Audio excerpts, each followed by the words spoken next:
Good morning. I haven't been bringing too many readings, and there's a very good reason. I have been finding myself in trouble with the cancer. And what is happening right now? Well, back uh, in May, or excuse me, last year of May, I started showing indications that the follicular thyroid cancer was spreading.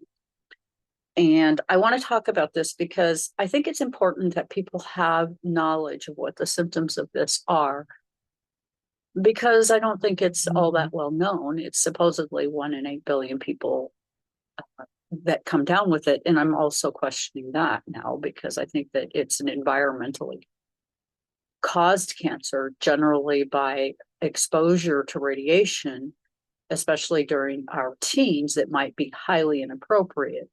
And I know that every time a doctor has gotten into having a conversation with me about this issue, they often say to me, it's as if you were wallowing in a toxic waste site.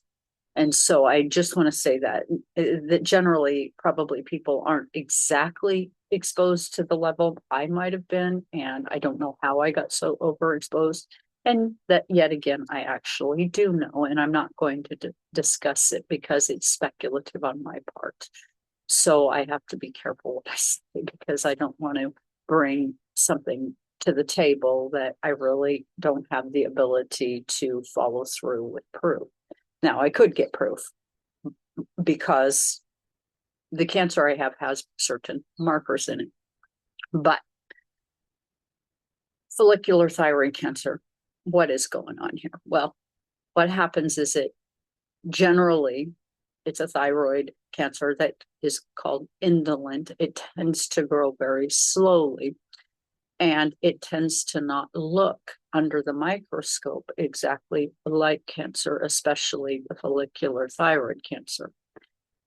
And therefore, very difficult to diagnose.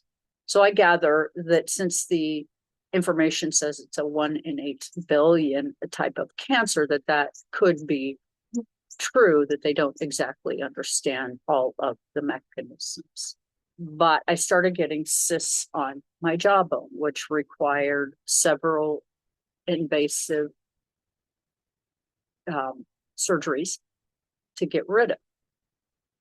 And in addition to that, I developed cellulitis in my face. So I was down from that, and it took me 6 months on antibiotics to overcome that part of it.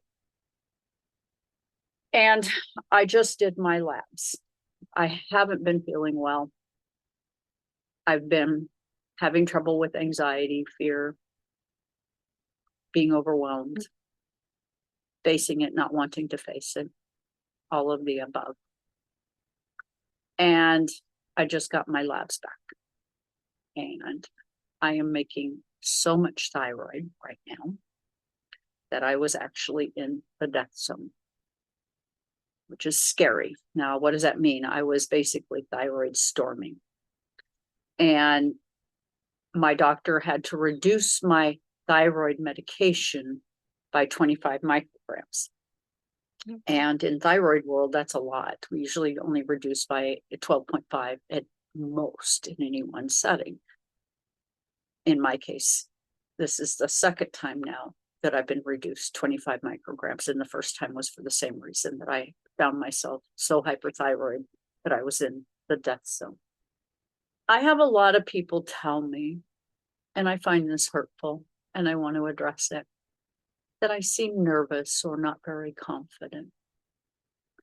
Thyroid issues affect the nervous system in some heavy ways. And I have to balance my physicality, my senses, and my fear like everybody else. I'm not beyond being frightened with what's going on. And my next year, according to my solar return, is going to be a doozy. So I think that I will be doing some podcasts, but I will not podcast quite as much because I'm going to give myself physically the space I need to heal. And what might be going on? Well, I'm going to use things such as a sauna, a full spectrum sauna regularly. We got a sauna for me that has several safety features in case I pass out or any other thing happens. So infrared. And I continue to use Rick Simpson oil, and I'm just going to come out and say what it is I'm doing, because if I can be of assistance to another cancer patient, I want to be. And I also use Boswellia, which is frankincense, vitamin C IVs with mistletoe. So the doctor is approaching this from several different angles. But to put it mildly, it's been a rather rough patch. And to not have a thyroid and to be in a thyroid storm is just something I can't even begin to tell you how miserable it kind of is. I lose bladder control. I lose several things. It's difficult for me to handle the physical stresses of my disease process in some ways. I would say that how it often feels is like I'm on methamphetamine. Now, I've never used meth and I don't even know what it's like, but yeah, I see people and they're jittery, and I'm jittery as all get out. So now today is the first day for me to go down to 50 micrograms of thyroid medication. A normal dose, and the way it is done, is that you would have your weight be involved. So if you weigh 120 pounds roughly, then your dose would be about 150 micrograms, because they weigh it's your weight plus a little bit extra. And generally, to become euthyroid, it takes about 100, at minimum 28 to 150 micrograms. So I'm on 50 micrograms. That is quite a change. And of course, how they discovered this cancer, that's another really big thing, was because I was making way too much thyroid and there wasn't a good explanation for it. Now, I'm going to say that I had a good explanation for it from the very beginning. I had right in here a sublingual node that was 1.8 centimeters. The tumor itself that they removed was in the shape of it looked like a goiter, but it had other features that said it was not a goiter. If you had seen me at the time, you would have thought I had a goiter.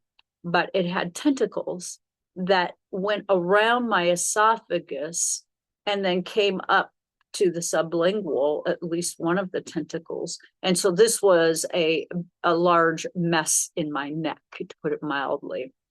And what ended up happening was about 6 years later, in 2008, I had the surgery in 2002.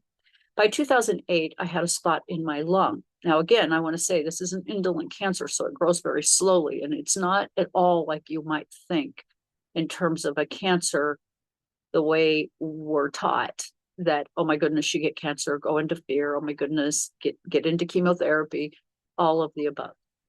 In my case, my doctor had identified immediately that I would not do well at all in chemotherapy. Now, I can quickly explain this astrologically. Venus, Libra, tenants my 10th house, which is suggesting it needs to be earthy and natural. Additionally, I have Neptune in Scorpio, which says I have massive allergies to things and will be quite sensitive to whatever it is. And in fact, another interesting detail, and I'm rather excited about this in my treatment, is my doctor has now decided that due to my sensitivity to excipients, that she is going to ask a compound pharmacy to make all of my medication without excipients. And I'm really happy about that, because for me, it's not helpful to feel like I'm poisoned while taking something that I need to stay alive. So I just wanted to bring all this to kind of the fore, and I'm very grateful. There was somebody who commented it on my thyroid and how she and her daughter are looking at it. She's had some things. And I just want to say that, we are all needing to kind of face maybe some issues with our environment, perhaps how our most sensitive glands, such as a thyroid, absorb some of these toxins, and how many of us, unfortunately, are getting sick. And I've had other people say to me, I know somebody who has something like what you have. Now, I do feel rather lonely, because if it's 1 in 8 billion, I might be the only person alive with this. I just don't know. I don't know enough about it. And I now don't participate in the mainstream medical, because if I don't want to do certain things, they don't want to have me as a patient. So with that, please do like, share, and subscribe. Leave comments. Tell me about your dilemmas. And wow, what a time we're in. Please like, share, and subscribe. And thank you for being here.